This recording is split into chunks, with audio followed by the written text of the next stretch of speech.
Bonjour à tous et bienvenue une nouvelle fois sur la chaîne de Je Révise. Aujourd'hui, petit cours d'histoire grâce au jeu vidéo Assassin's Creed Syndicate qui va nous permettre enfin de pouvoir traiter une des périodes les plus importantes de notre histoire récente, à savoir la révolution industrielle.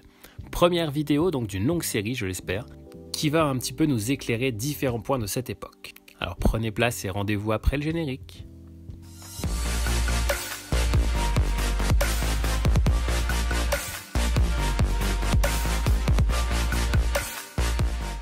La révolution industrielle, qu'est-ce que c'est? Eh bien, c'est une période historique qui va du XVIIIe au XXe siècle, qui va être marquée par la modernisation de nombreux pays.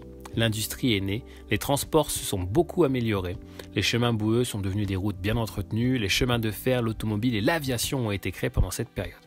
L'agriculture et la navigation se sont également énormément améliorés à cette période. Tous ces domaines vont être radicalement transformés. C'est pour cela que l'on parle de révolution.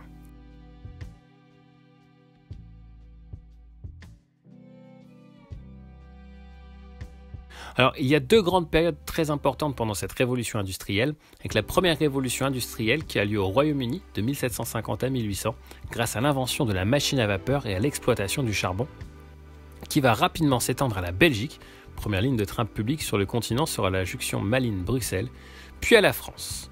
Et la deuxième révolution industrielle qui aura lieu dans toute l'Europe et au Japon vers la fin du 19e siècle, grâce au pétrole qui a permis le développement de l'automobile et de la chimie. Alors, de nombreux progrès techniques se produisent tout au long du 19e siècle. Ils sont l'œuvre de techniciens, puis progressivement d'ingénieurs et de savants. La machine à vapeur est mise au point par James Watt en 1763. Elle fonctionne d'abord au bois, puis au charbon, et enfin au coke, un dérivé du charbon, à ne pas confondre avec le coke de Coca-Cola. Bon, blague à part, cette énergie est utilisée dans un grand nombre de domaines industriels et devient la source d'énergie d'usines de plus en plus grosses, notamment dans le textile, pour les machines à filer et à tisser, ainsi que dans la métallurgie. Peu à peu perfectionnée, la machine à vapeur fait fonctionner des locomotives, des bateaux et aussi les machines agricoles. L'invention de la machine à vapeur va également permettre la création de machines permettant la mécanisation de tâches jusqu'alors effectuées à la main. Ces machines, comme je l'ai dit, principalement utilisées dans le textile et la métallurgie, vont permettre une production plus importante et à un coût moins élevé. C'est comme ça que les usines commencent à voir le jour un petit peu partout.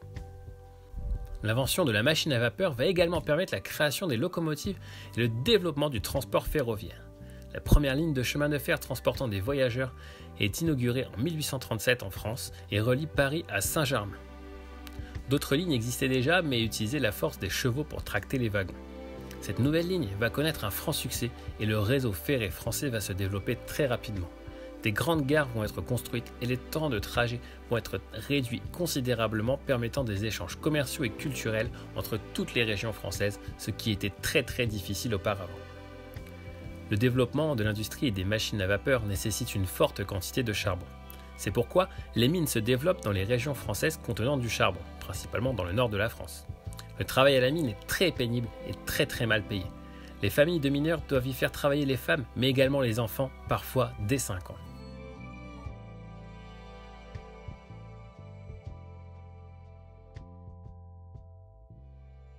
Alors, le développement des machines va permettre l'industrialisation de la fabrication de nombreux produits.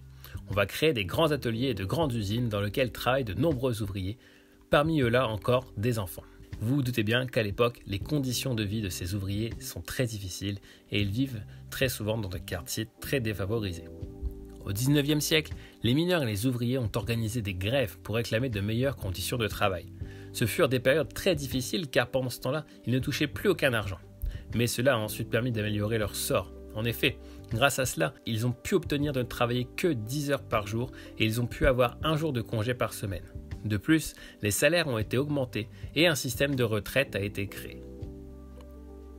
La vie dans les campagnes au XIXe siècle est difficile. En effet, le travail de la terre est fatigant et rapporte peu. Alors que la mécanisation commence à faire son apparition avec les premières machines comme les batteuses à vapeur, mais l'essentiel du travail se fait encore à la main.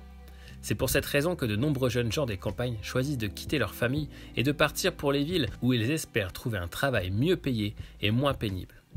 On appelle ce départ des jeunes gens de la campagne l'exode rural. Exode qui se poursuit encore aujourd'hui. Du coup, au cours du 19e, les villes attirent de plus en plus d'habitants car on y trouve facilement du travail dans les administrations, dans le service, dans l'industrie. les villes vont se transformer pour ressembler davantage aux villes modernes que nous connaissons aujourd'hui. On y détruit les quartiers vétustes et on y construit de grandes avenues, des immeubles, mais aussi des bâtiments publics, des gares, etc. Les quartiers ouvriers vont être repoussés en périphérie des villes. À Paris, par exemple, c'est à cette époque que le baron Haussmann va entreprendre de grands travaux de modification de toute la capitale. Et c'est ainsi que sont nés les fameux boulevards haussmanniens que nous pouvons observer dans toute la capitale. Voilà, c'est à peu près tout ce que je voulais vous dire pour ce premier petit résumé de ce qu'est la révolution industrielle. On s'attaquera par la suite à chaque sujet un petit peu plus précisément, mais en attendant, voici déjà les grandes lignes de cette formidable période. En attendant les prochaines fois, n'oubliez pas, si ce n'est pas déjà fait, de vous abonner, de liker la vidéo et de partager au maximum autour de vous. En attendant, moi je vous dis à très bientôt et portez-vous bien. Salut!